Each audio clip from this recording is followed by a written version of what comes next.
close till I get up. Time is barely on our side. I don't wanna waste what's left. The storms we chase are leading us, and love is all we'll ever trust. Yeah, no, I don't wanna waste what's left. And on we'll go, through the wastelands, through the highways, till my shadow turns to sun rays. And on we'll go, through the wastelands, through the highways, and on we'll go.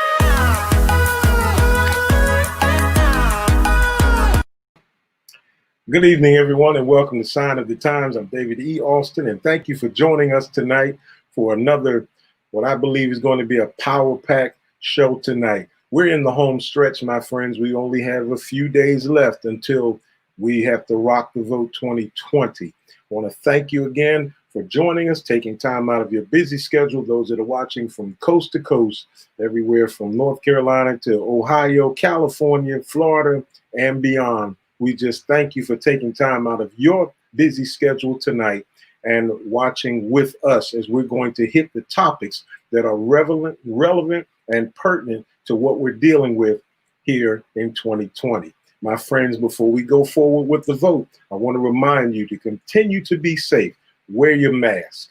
Protect yourself. I happen to be in Walmart today, and everyone in the store had on a mask except for one man, probably in his mid-30s, who was walking around with an attitude like, I don't have to wear one. Listen, it's not about protecting you. It's about protecting others. It's doing it for your family, doing it for your friends. It's about doing it for society as a whole. Wash your hands.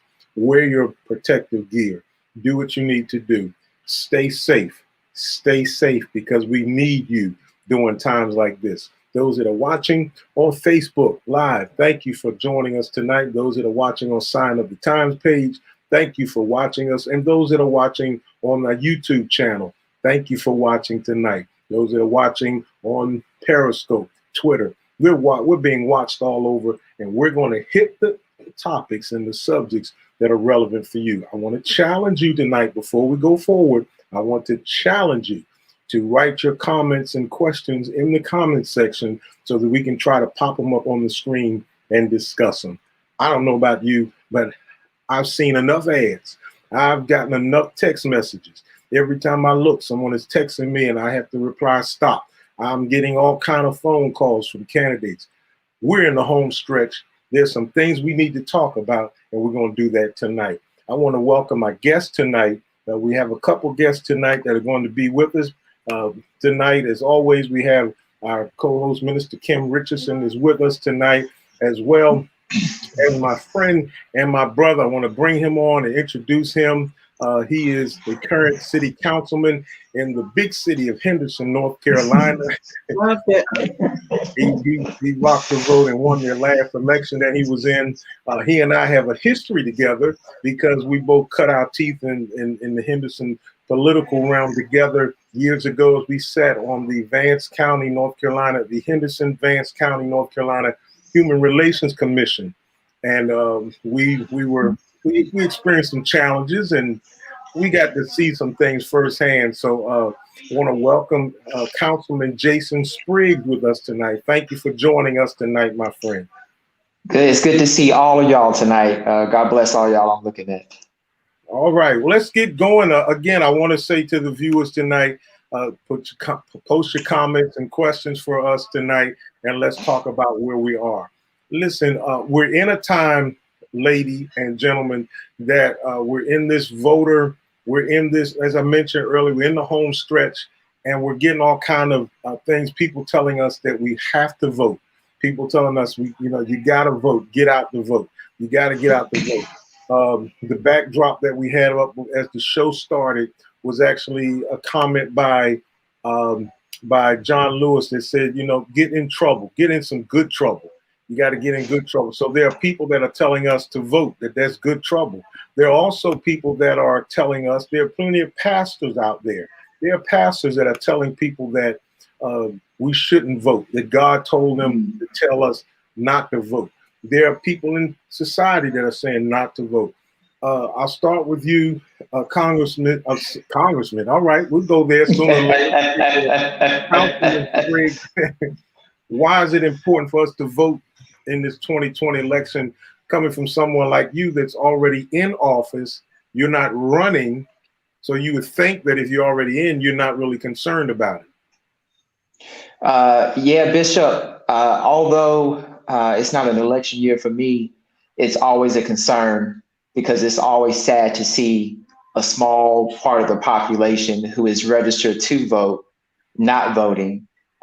When I won office, I think here in Henderson, we had about a 12% turnout.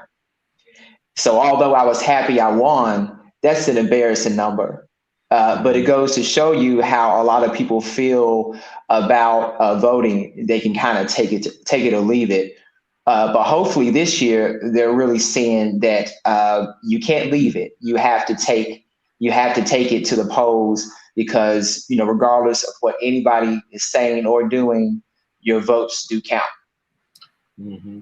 Minister Kim, you know, he said that, and it made me think about something. Back in 2008,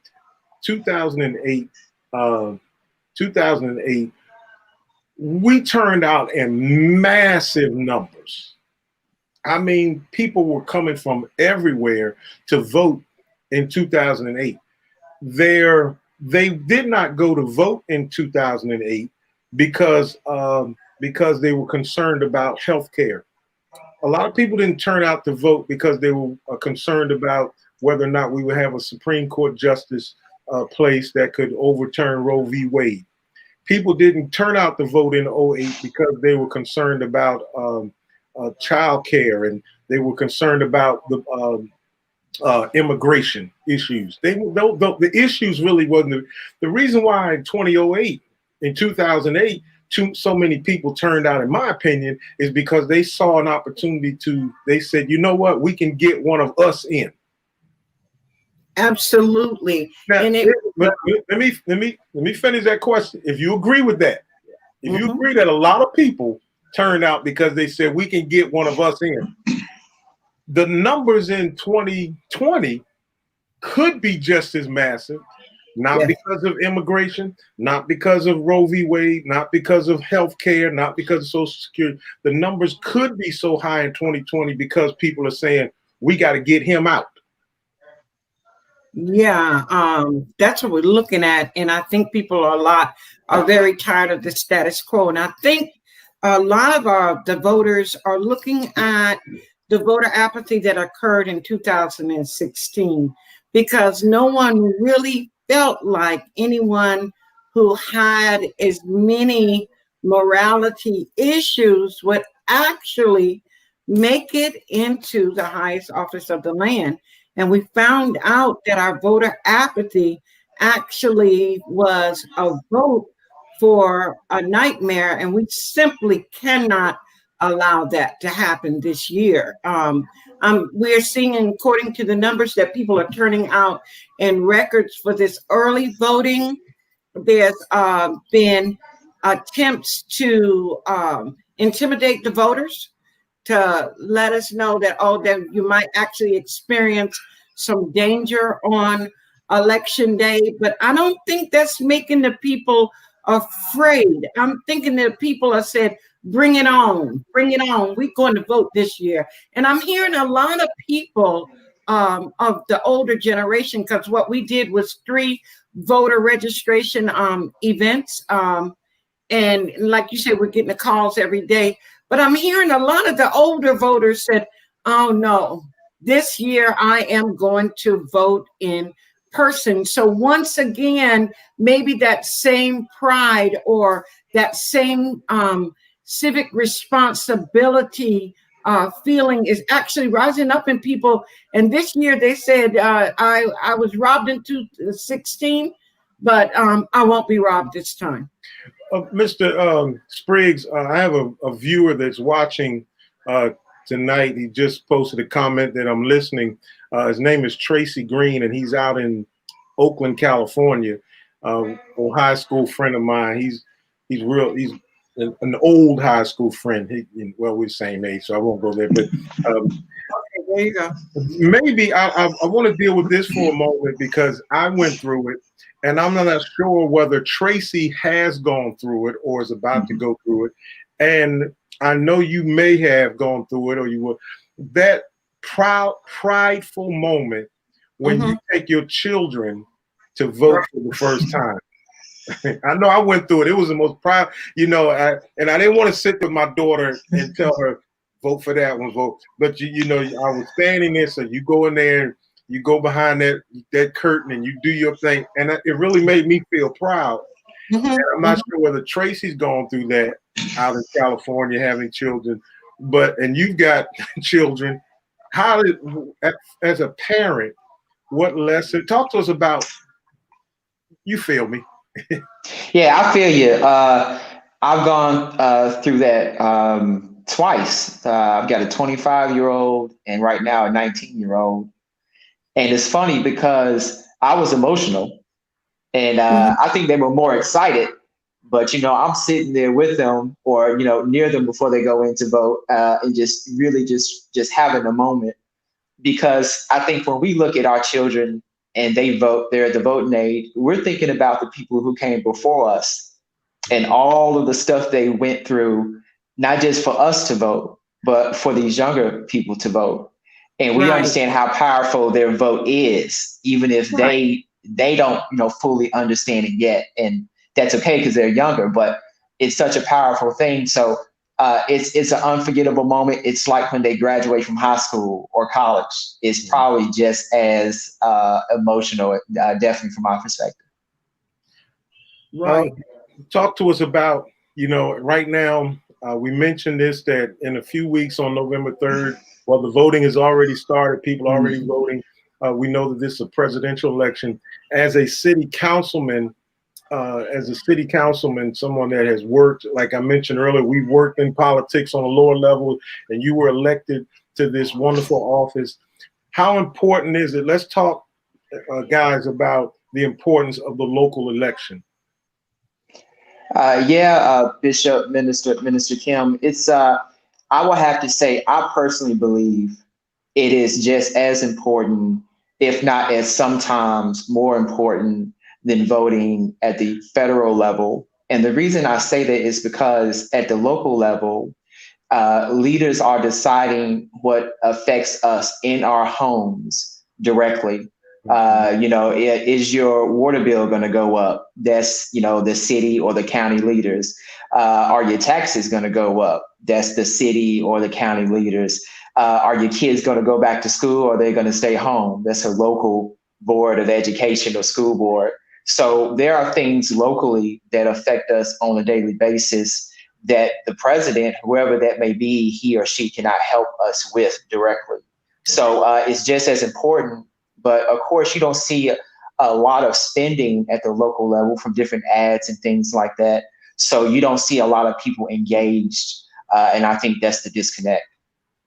Absolutely. And you're bringing out a very good point because you're talking about the things that the municipals that's taking place locally and how money is spent.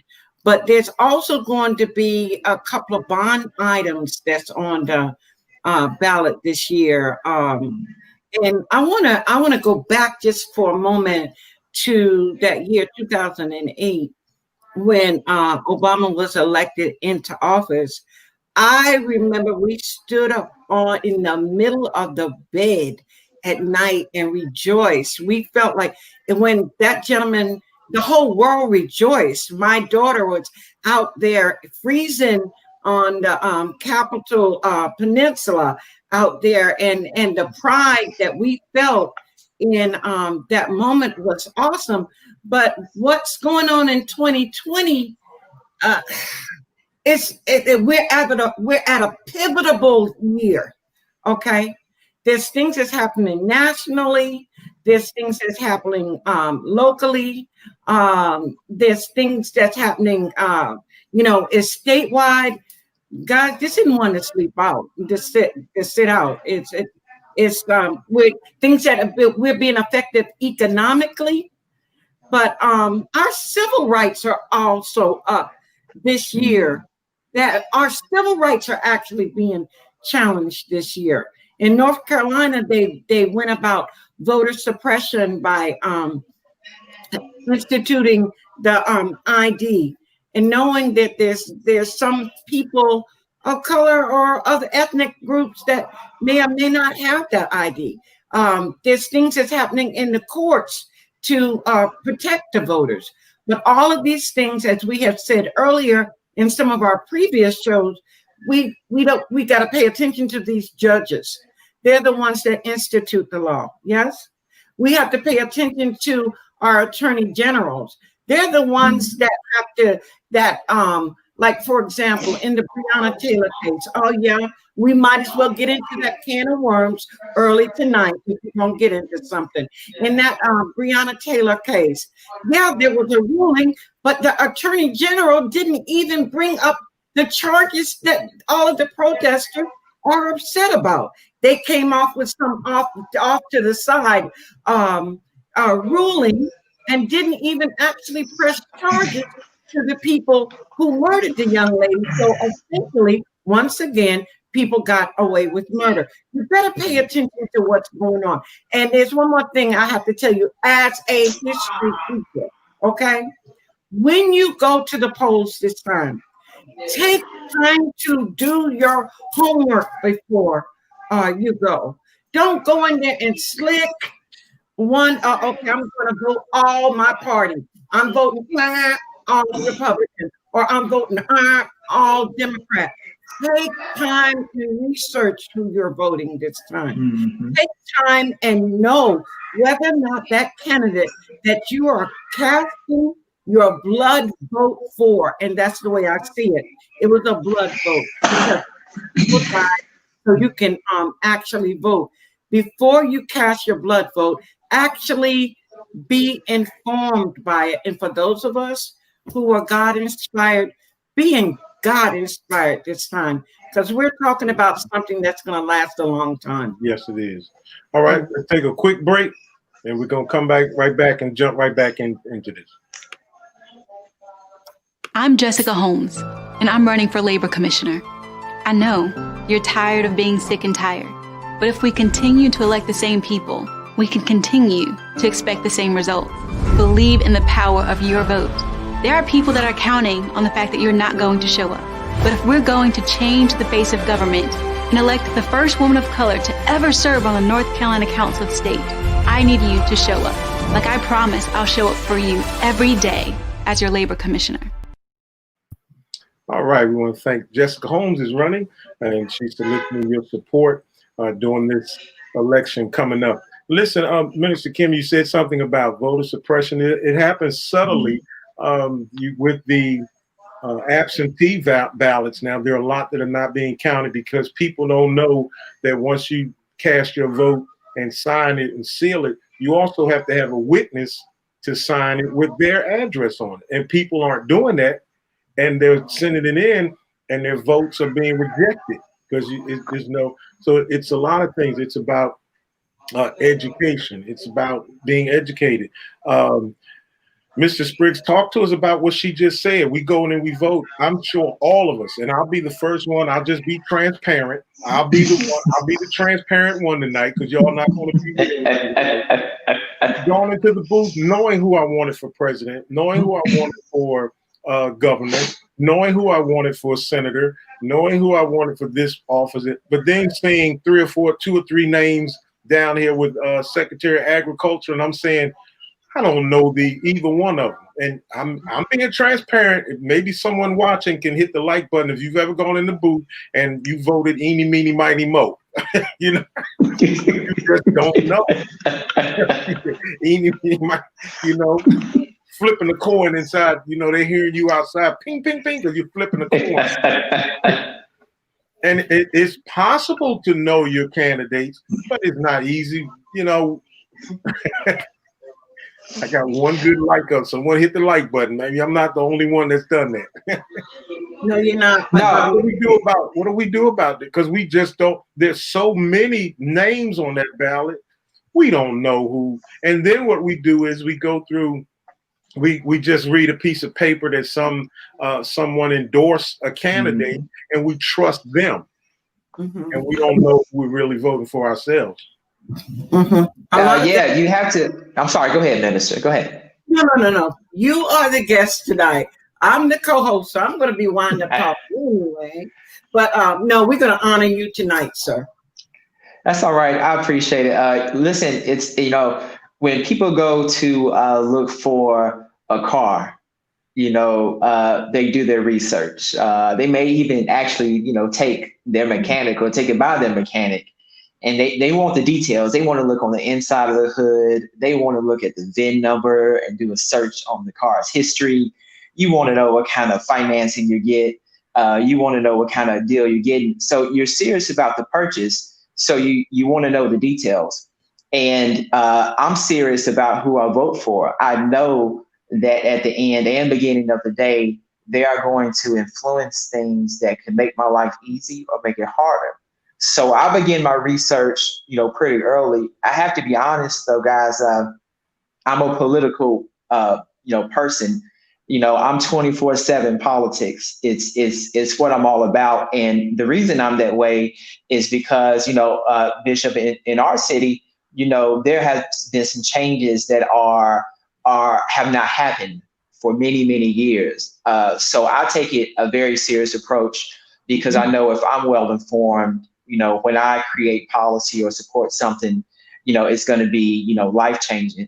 But again, you just have to be about your business. Listen, I'm a believer. I'm a Christian, right? And I know my word, and I know my word because I study my word. So it's no different. If I'm going to vote, then I'm going to study who's in office. It might take some time. I'm going to hit up their website. Sometimes it comes down to if they're all about the same issues and you don't know them. Some pictures, one person looks sketchier than the other. And, things come out in different photos and you be like, I don't know, if I'm you have to find something that sets them aside from the other person. And you'd be amazed just going to their website, what would kind of push you away or push you toward a candidate. So I just put forth that time of Bishop on the real. I've done it too. I've been in there and been like, hey, I don't know anybody. So somebody finna get chosen by random, but you got to do your research. You got to do your homework. And I'm glad you guys said that. The way that ballots are set up is actually strategic, because a lot of people do not know the candidates. So there actually is a lottery as to who goes first, because many people in times past were like, oh, I don't know who they are, but Bunny sounds funny, so she get my vote. Right. But I will tell you this information. If you don't know, then go with the part. When I say vote for the one that has something to do with your family, or vote for the one that you're concerned about. Let me tell you what I mean. I am a public school teacher, or a former public school teacher. Okay, I'm part of the largest labor organization in the world, in the United States, the NEA. So the NEA has already done the research, and when you go onto their websites, they are going to give you the candidates that are pro-education, okay?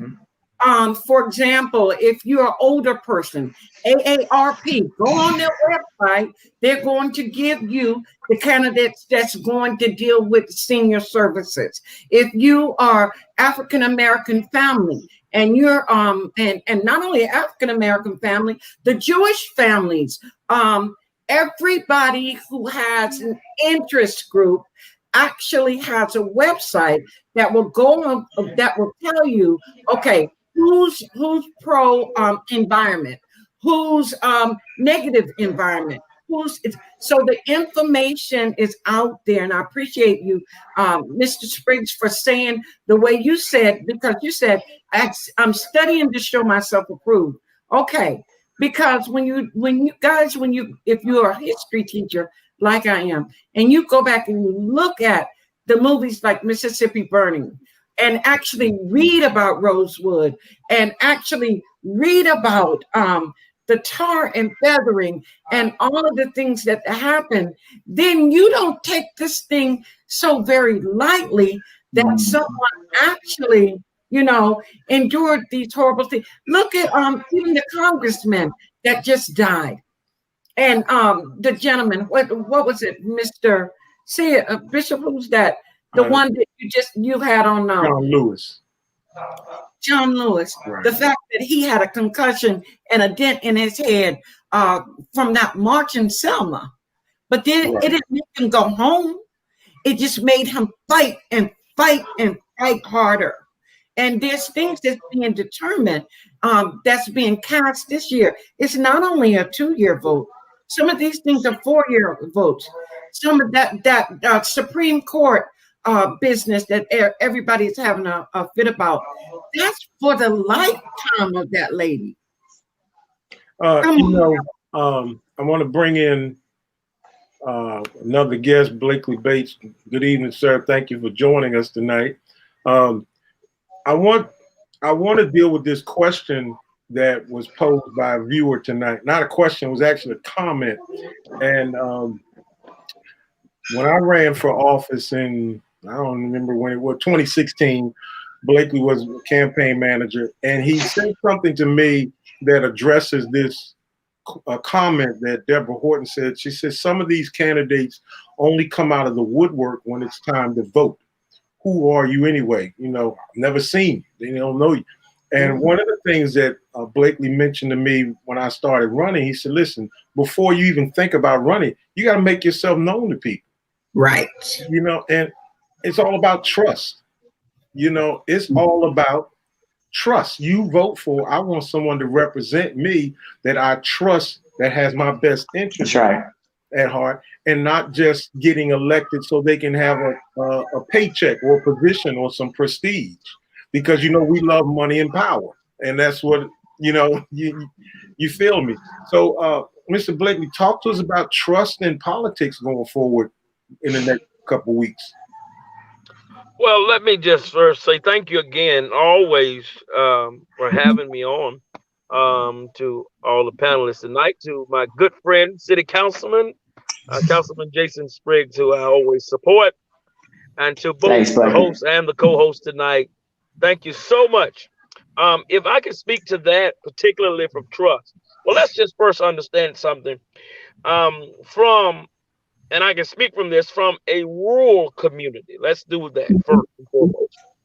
From a rural community, we say trust, and the name is branding. Now, we got to look at it also like this. A lot of rural areas, they don't know how to do politics, okay? First of all, let me just get the elephant out the room. Y'all already know who I am and how we're going to come at this. I'm not that politically correct that people going to like me. It's okay, though. I'm comfortable with it. So the challenge is we have these people that have been in position, and Councilman Spriggs, I say what I mean and mean what I say. Is that we have these people have been in position. This is not just in our specific areas, but look at all of the small areas that have limited resources and limited funding. And when you look at it from the standpoint of government, we have to break down government how you want to see it. Okay, particularly you got to look at the municipalities of government, first of all.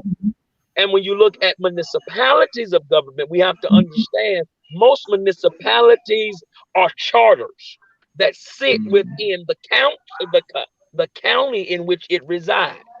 And so if you understand the interlocking and interchanging of government, you understand that those particular charters have to get funding sent to them from their counties that help support the working of what they want to do. So first of all, if you're going to understand trust, first of all, you got to understand the systematic system of interlocking of government, because once you understand that, then you know how to approach it, and then you know how to gain trust. When I watch Donald Trump and when I watch Joe Biden giving their points on what they are fighting for, what I call as budgetary line items, okay? Because the whole essence of what they're discussing from a bipartisan situation here is understanding that this is always have been and always will be a social economical game. Let's understand the truth here. Right.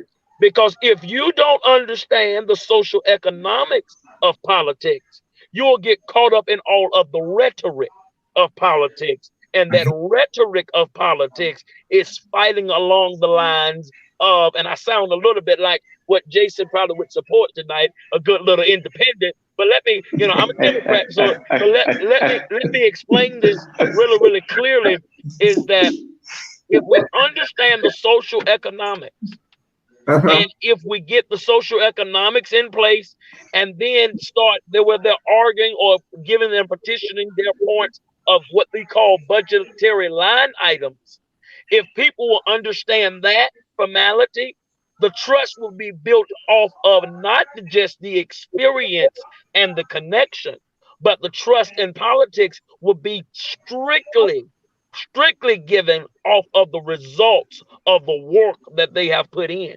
And I think too many times we look at politics because they try to make politics so complex of a mechanism that it's really not.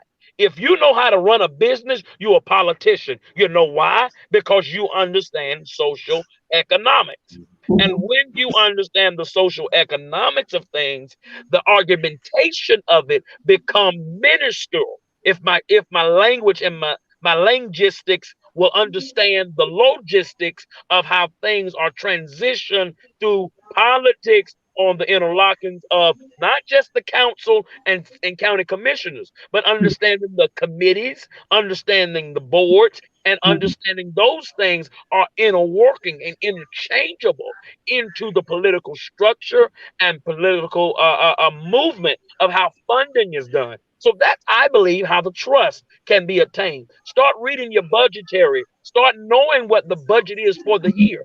Then you see where that money is flowing. You see who's sitting on these boards. And then you start see how we play politics. Because then you see how you follow the money, you'll follow the resources. When you follow the resources, you see where that money is implemented into those communities. I'm glad you asked me that question, because I think that we have to clarify, even in this, and from the last debate last night, which I won't talk about, because I fell asleep. I'm not gonna lie to you. I was so tired. Game, so I didn't watch it. I'll watch it tomorrow. Okay, I did. I watched all of it. The Eagles were playing. Praise the Lord. I'm glad to see that somebody watched the whole thing. I'll see it on Saturday. I ain't gonna tell no lies. I'll see it on Saturday. Playing, so I didn't want to. That's all they're talking about today. Turn to channel, turn to any major channel, and if you want to see the right-wing version, you can check that out. If you want to see the left-wing version, look at all of them. I'm sure.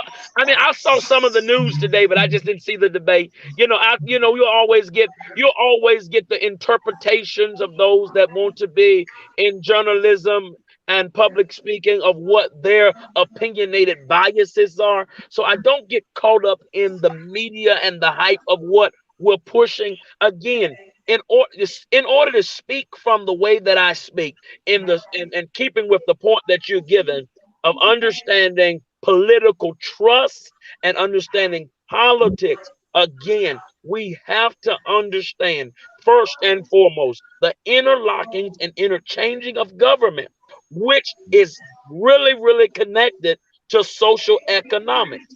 And if you don't understand that economical standpoint, you'll always be lost. Let's just look at it. Look at the people that are sitting in the position of power. And I'm going to let this go because I'm passionate about this moment. Is that if you look at it, these are Ivy League. Listen, this is Ivy League individuals sitting in high profile positions. And when you understand that, see, people don't talk about this stuff. People always talk about the other pretty stuff, but we don't talk about the people and where they came from. You don't talk about the connections and how they got there. The historicity of who they are and where they come from and how they've got in those positions. And that's, again, the politics of this is one word only. Politics is network. And when you understand networking, you understand politics. When you understand networking, you understand power. When you understand networking, you understand social economics and the flow of funding. Again, that's how we gain the trust of our politicians, knowing where your funding goes. Because by the time you get to city council, by the time it gets to Congress, by the time it gets to all of these people, guess what done happened?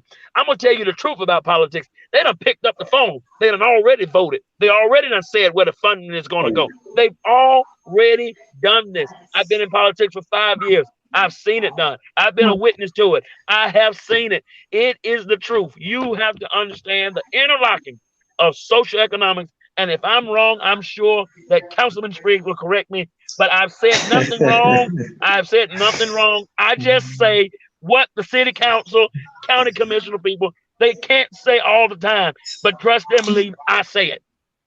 You know, all you need to do is go on the internet, go to YouTube and look for Judge Joe Brown's video, his explanation of President Obama, and you'll see where he came from. It was absolutely. It was a connection, and when you see who he was connected to, you walk away saying, we were handed something that we thought we got. It's all about, and I'm heavy on knowledge. I'm heavy on information.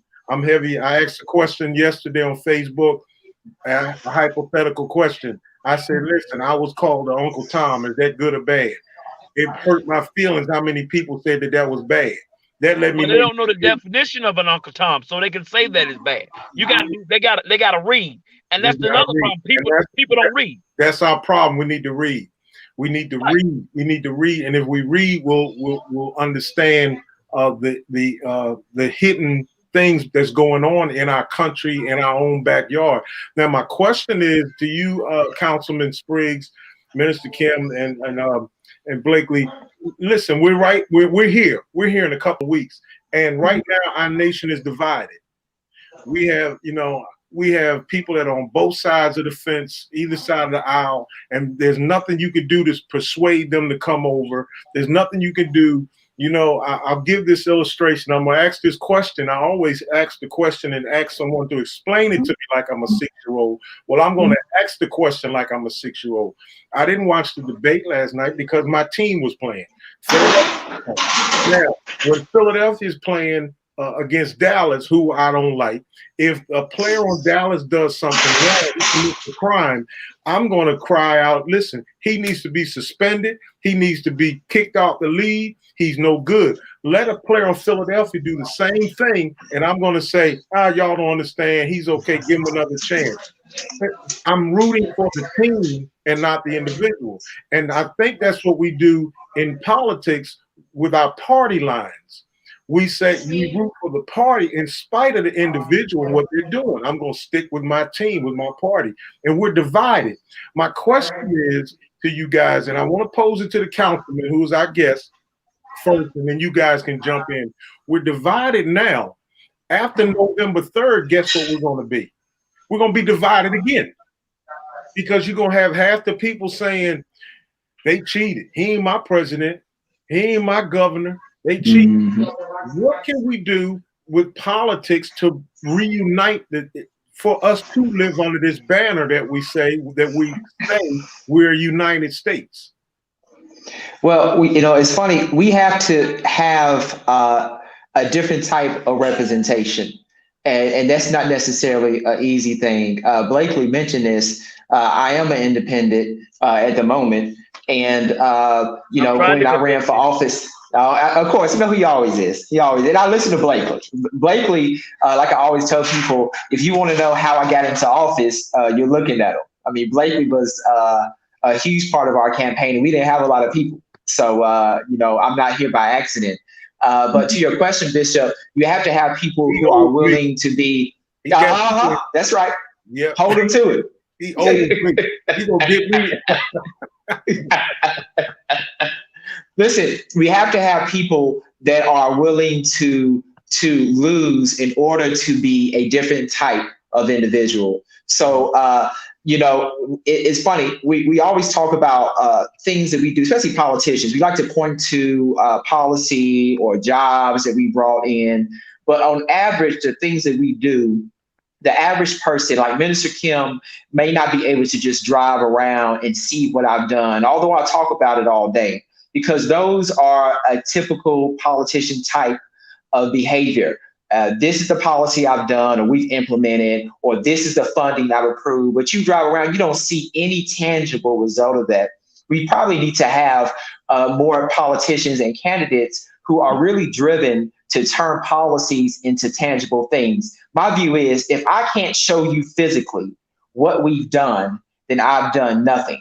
And I think for the longest, we've allowed this rhetoric from politicians on both sides to be enough. It's good to our ears. We hear what they say and it sounds great, but we never really see the end result of that. So it's going to take some people to really kind of break that traditional mode of political thought up. And let me tell you why that's hard.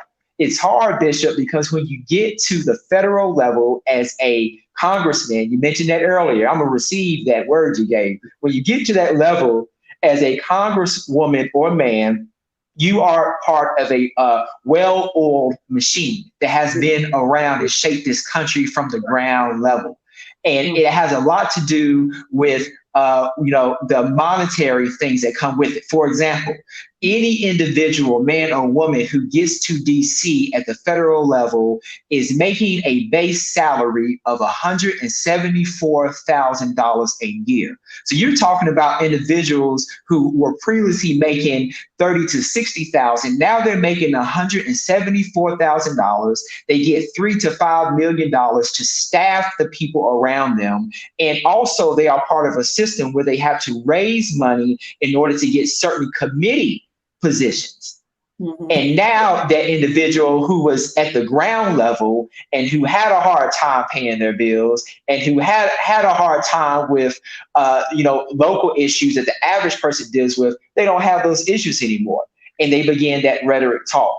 I think it takes a certain individual to get to that point to say, listen, I made it when I was broke, and I don't care how much money you've given me. If I'm not showing the people at the ground level that these are the changes you can come up to and touch or drive by and wave at, then I honestly do not deserve to be in that position. And that takes a brave individual to do that, because money, you know how the word is, they say the love of money is the root of all evil. And people who didn't have it, once they get it, they begin to have a love for it they didn't know existed.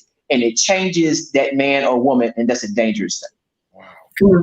That's a good point. And I'm going to jump on, and then I'm going to let my brother jump in, but what I wanted to point out to you, all of you all said something that was so important. You said the word rhetoric, okay? And at this point, what has happened in this election, there has been so much rhetoric put out, and that rhetoric affects everybody's emotions so violently that we are actually being manipulated by our own trigger points, to the point we can never ever come to the point of agreement. I had a discussion earlier with a Bible thumping Republican gentleman that I'm supposed to be doing some business with. And we had a knockdown drag out for 3 hours. But by the time that conversation was over, let me tell you where we arrived at. We arrived at this point. I love my family, and I want to be able to provide for my family. His conversation from his red point of view was that he loved his family. He wanted to be able to provide for his family. My conversation from my blue area was that I love my family and I want to be able to provide for my family. But because of the minutia, and I love that word, brother, you brought out so many powerful points. When in the history of America did we have to have fact checkers for a debate? That it literally had to be after the debate, you actually have to say, well, this point was brought out, but it's incorrect. This point was brought out, but was incorrect. People are saying that they don't want a change. Come on, folks. We're talking about basic integrity. When has it been okay that a child is in a cage? When has it been okay that, oh, we were supposed to lose 23 million people. We've only lost 260,000. So based on what we were supposed to, come on, folks. I don't know what's going on with the folks in this in this whole thing, but folks, move beside your emotions and start looking at simple integrity. Okay, right. That's the we're key talking word. about being basically human. We have been fed a rhetoric that has moved us from basic human kindness. That's got to return to politics, or we are all in trouble. You know, and that's the word I was waiting to hear someone say: integrity. And when we look at these debates, if we're going to be honest, we're not looking at them to decide. Most people aren't looking at a debate to decide. They're looking at it from their point of view. I want to see what my candidate or my party's representative is talking about. But again, going back and switching back, we have to have integrity in politics so that, like as Brother Blakely said, so that we can develop that trust that these individuals are funneling. And again, I'm not going to say we don't want to beat this point on. We do want to drive it home. Our local elections are just as, if not more, relevant and meaningful to us than who goes into the White House, because as Congressman Spriggs said, it's that local politician that determines whether your water bill goes up. Absolutely. And then they were talking about, it really matters. And then they were talking about the politics behind all of these polls. All of us, each one of you all know it's true. Every minute of the day, somebody is texting you. Can you fill this out? Everything leads down to a poll. They've already been able to, CNN, been able to analyze this thing. The popular vote is important. Get out there and vote. But folks, the president is elected by the Electoral College. They've already, the Electoral College, some of these folks have already been promised. This thing is very, very deep, what we're talking about. You're thinking that your vote doesn't count, but the Electoral College is supposed to be swayed by the popular vote. So don't let somebody stand above you and tell you that your vote does not count. It does in this election. Final word. I don't have a can of worms. I got a jar of Tylenol in case I get a headache. But I want to open this. Yeah, I couldn't find a can of worms. I would open this can, but I don't want to pull some Miralax out and show a laxative on worldwide. There you go. Listen. Either it's one tea, it's tea, I promise it's tea. Yeah. I mentioned when we started, there are pastors out here that are saying that Christians don't vote. Get it and let's get out of here for the evening. Somebody jump on it. Hey, I'll say this real quick, Blakely, it's gonna be a quick thought. I am a Christian, I am a man, and quite obviously I'm a man of color. You need to vote for so many reasons. From the Christian viewpoint, there's several things I can throw out, but Bishop, I'm gonna leave that to you and Minister, because that's definitely y'all expertise. But listen, people died so that you can exercise a right that was supposed to be yours anyway. It was given to us, and then it was set up to be taken away. Or if we exercised it, we risked our life. It has been so much out there over the years to try to get us to think that our vote is irrelevant, but that is probably one of the largest lies on this side of heaven. Any individual, Black, white, Caucasian, whatever, rich, poor, can be fed.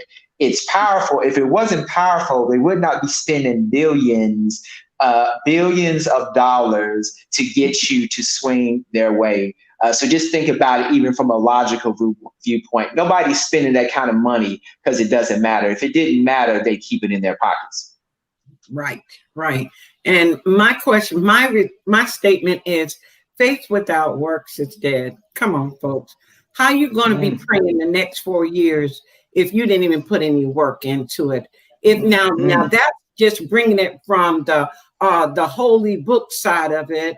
And Jesus even himself said, render unto Caesar what is Caesar's. And then he was even talking about being true to the law of the land. Even the kingdom of God. Did you know that our political system is actually based on biblical principles? This country was originally set up as a Christian nation. Now we have, okay, that's another show on another night. But what I'm saying to you, don't be up there talking about Lord have mercy and slapping yourself in your secret closet if you have not done anything to make it either better or worse. But at least do something. So I'd say vote, vote, vote. All right, that's me. Talk, my brother. Listen, I got 2 words. And that's gonna be it for me: accountability and responsibility. There you go. That's it, guys. That's stewardship. That's Christian stewardship, and God requires accountability and responsibility. That is stewardship. And I think that, from that essence, I want to just close with that: accountability and responsibility are 2 words that I think that in anything that we do, we have to hold accountable those that serve, that we put there to serve. That's it. I need people to understand the interlocking of government. Listen, when you understand the basics of what the interlocking of government is, accountability and responsibility is not only what is supposed to be expected, it is the standard that is set. I'm done. And we can do an entire hour show on accountability. We're gonna vote you in, Mr. Spriggs. I voted for you to be my councilman. If you don't perform and do what you promised when you came to my church that 3rd Sunday morning, you got up there and you said all that stuff, I'm holding you accountable, and I'm gonna put you get good. And just like you got in, you're gonna get. We got to start holding these people, these individuals, accountable. And Bishop, that's right, Bishop. Let me say this to you, and I know we got to go, but let me say this to you, and just for educational purposes, because I know politics very well. And Mr. Spriggs, you just can nod. You don't have to say nothing right here, because I think that'll be a conflict of interest for you. But if we understand this, there is, if enacted correctly, because I do politics, there is a removal process, and you don't have to wait 4 years to vote them out. And so people get educated, we don't know that. People get so locked into the election of it that they miss what we call the election laws. And in the election laws and the legalities of it, if the responsibilities and the due diligences is not held to the best interests of the constituency, there is a process that can be enacted in such a form we would call impeachment, but you can't remove them until you put the right people in office. Accountability and responsibility. You can call me back for the next show, because I promise you I done done my homework. We need to spend. And Bishop, real quick, I'm gonna do this real quick. It's easy to be accountable when you know you're gonna go to the grocery store and see that person that put you in the office down the bread aisle. But what happens is when you get further away to the DC space, you're not close anymore. No, you're not seeing those same people in the grocery store or at the park. And a lot of times the men and women in that position take advantage of that to say, well, I can get kind of lackadaisical and I don't really have to focus on the things I used to focus on. I always tell people here in Henderson, I lay my head, me and my family lay my head on the side where the issues are. So when people waking up in the morning talking about, and there's a news article about gunshots and somebody was murdered and somebody OD'd, these are my neighbors. This is where I rest. And they hold me accountable. You know, listen, Blakely can come knock on my door anytime and he's not going to hesitate. Trust, know that. Let me know. Not at all. Well, guys, I thank you all. The hour was late, and we've been on here about an hour now, and we really haven't scratched the surface because there's so much we can talk about because information is so powerful. But I thank you guys for taking some time out of your busy schedule tonight. But we've got to vote. We've got to vote. Yes. We've got to vote. Please vote. Go people vote. People have shed their blood. That's right. For your right to vote. And if we aren't supposed to vote, like many people are saying, then my question is, good Lord, why did you waste a life by letting that person die in vain? Amen. So let's get out to vote. Thank you guys. Appreciate you. And we'll try to get together again before the 3rd so we can get this out here. We'll have the rest Absolutely. of the candidates as well. We'll have some good people on the next show. So keep coming. I'll make sure I'll be on time. We'll have the next people on, okay? God bless y'all. I mean that. God bless all y'all. Blakely, Bishop, Minister, God bless y'all. All right. Okay, God bless you. Thank you. All right, everyone. Thank you for joining us tonight. I do want to challenge you on the way out before we go. We do have a campaign going it's going pretty well, better than I expected. We partnered with Sly's Family Diner. Sly's, is it Famous? Not Family. Sly's Famous Diner in Rockingham, and we're going to be supporting them, and we're joining with them in an endeavor to feed the homeless for Thanksgiving. And so we're asking all of you that can to just donate $7, just $7, which is the cost of one meal. The cost of one meal is $7 to feed a homeless person in the Rockingham, Charlotte area for Thanksgiving. It would be, as my mom used to say, a sin and a shame for us to sit down for Thanksgiving and eat collard greens, turkey, ham, macaroni and cheese, potato salad, cornbread. I'm getting hungry already. And yet someone is going through a trash can trying to dig out food. My friends, we need to support our brothers and sisters. I want you to go to our Cash App. I want you, I may need to just pop it up on the screen. I need you to go to our Cash App and just donate a $7 gift to help us. We want to, our goal was to be able to feed 100 people. Our goal was to be able to feed 100 people. And right now, we are, I'm trying to type and talk. We've done so well in our goal. I'm not gonna tell you how much we've got, but we've gotten, because I don't know, because some of you are sending it to DeMarcus and some are sending it to me. Our guest on Wednesday night of last week, Bishop Garland Hagee, he said, I'm going to be the top giver and I'm going to sponsor 10 people. So he gave his $70. I told him I'd have to match it. I can't let him outdo me. So we're doing well.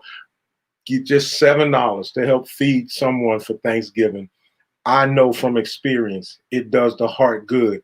So we're doing that. Minister Kim, she's donated and she's feeding 4 or 5 people. Join us in this endeavor. We're going to get it done. I'm not even going to say without you, because we're going to get it done with you. Help us tonight. Help us to get this money to Sly's Famous Diner. They've got some of the best lemon pepper chicken you ever laid your lips on. And those ribs, my goodness, I told Miss Linda Huff when I went down there to eat, I said, y'all must have baked these ribs in anointed oil before you served it. Good food, but it wouldn't be fair or right for me to be able to eat it. And my brother or sister that's living in the car can't enjoy Thanksgiving dinner. Join us in doing that. I want to thank you for joining us tonight. We had a wonderful show. Let's get ready. Again, let's vote. Let's get out and let's rock the vote. Before you go to bed tonight, though, I do want to challenge you one more time. I want you tonight, before you go to sleep tonight, to look yourself in the mirror. And when you look yourself in the mirror, I want you to ask yourself a simple question.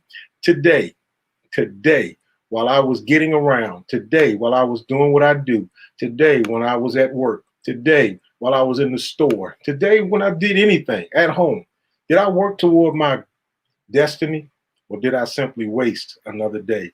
I'll see you next time right here on Sign of the Times. When we go, hit the like, share button, share this broadcast, start a watch party. You can cut it on and just leave and let other people watch it so we can get this word out that Councilman Spriggs, Minister Richardson, Brother Blakely, and myself talked about tonight. We'll see you next time. I love you, and there's nothing you can do about it. Thank you for joining us on Sign of the Times.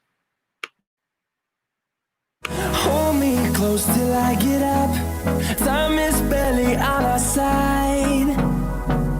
I don't wanna waste what's left. The storms we chase are leading us. And